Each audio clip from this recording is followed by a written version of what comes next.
Builders began construction on the Samuel Couples house in 1888.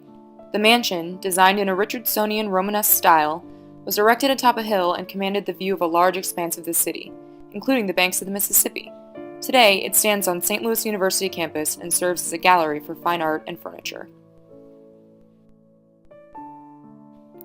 Samuel Couples, like most Victorian men, gave particular value to household and domestic pursuits. The home was special and reflected the character of its owner.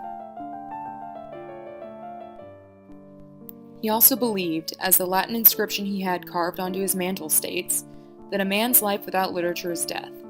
In the 19th century, the Industrial Revolution, combined with increased urbanization and more disposable income for the middle class, led to an enormous growth in book production. In turn, this prompted widespread literacy and the commoditization of higher education. People had begun to read for pleasure. The library table in the Flemish Room, though not original to the house, is a magnificent example of the new vogue of learning, and would have been in keeping with Mr. Couples' philosophy.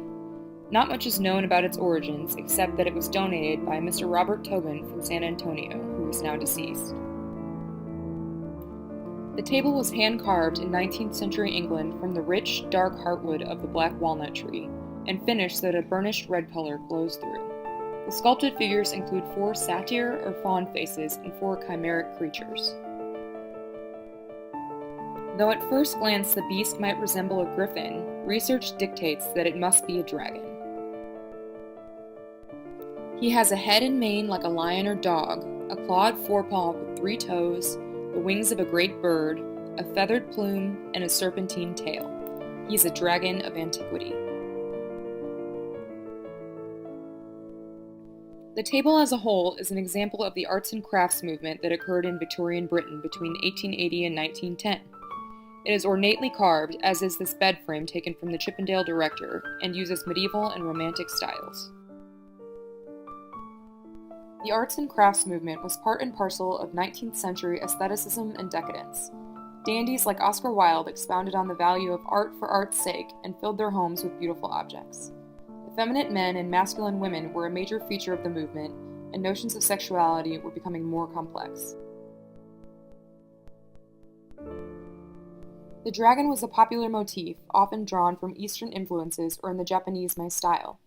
Wilde himself, in his famous novel The Picture of Dorian Gray, mentions the fantastic beasts at least 3 separate times. At one point, Dorian takes a light from a fire-breathing silver dragon that the waiter had placed on the table. Current scholarship is conflicted about dragons. The myth exists the world over, but experts disagree over whether these stories spread by diffusion from one area, or, more probably, evolved independently in all corners of the globe. The oldest known representation of a dragon dates from 3500 to 4000 BCE. This dragon, according to historian William Hayes, is a quadruped with the head and forepaws of a lion, a body covered with scaly feathers, 2 wings, and the hind legs and feet of an eagle. This dragon is associated with the Assyrian goddess of creation, or chaos monster, Tiamat. The identification of Tiamat with the dragon is complicated by sexuality. The dragon is masculine, while she is feminine. Fond siècle Victorian artists would have appreciated this binary. The dragon, with its mysterious entanglements, became a symbol of creative power.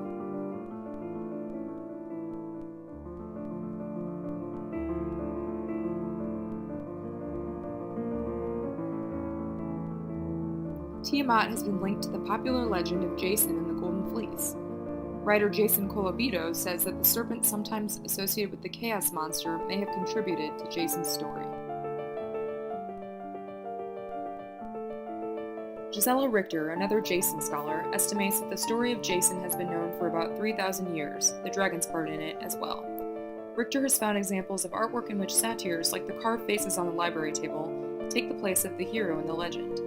On a column crater in Bologna, she says, a satyr appears in the same action and attitude as our Jason, and a fleeing Dionysus takes the place of the protecting Athena. The dragon also appears in other popular myths, like Beowulf and the legend of St. George and the Dragon.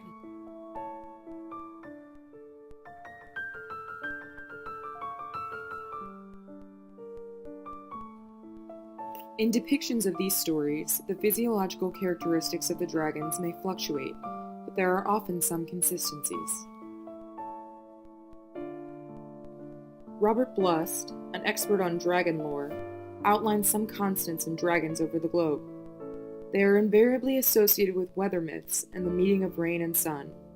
Their chief attributes include flight capability, hair or mane, feathers, ambivalent sexuality, the guarding of treasure, and connection with longevity or immortality.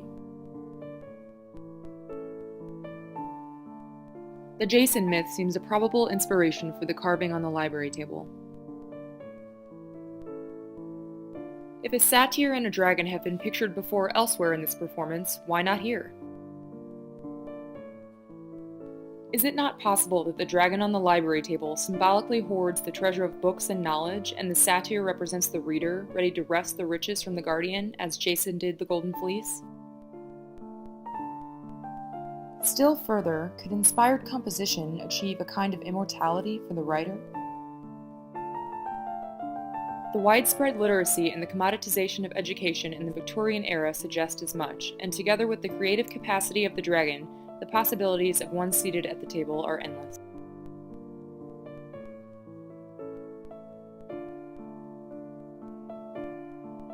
The library table, in its era, would have been the embodiment and the proof of its master's learning, as well as an icon of changing Victorian styles and aesthetic trends, not least dynamic notions of sexuality. The table is at once mystifying and magnificent to behold.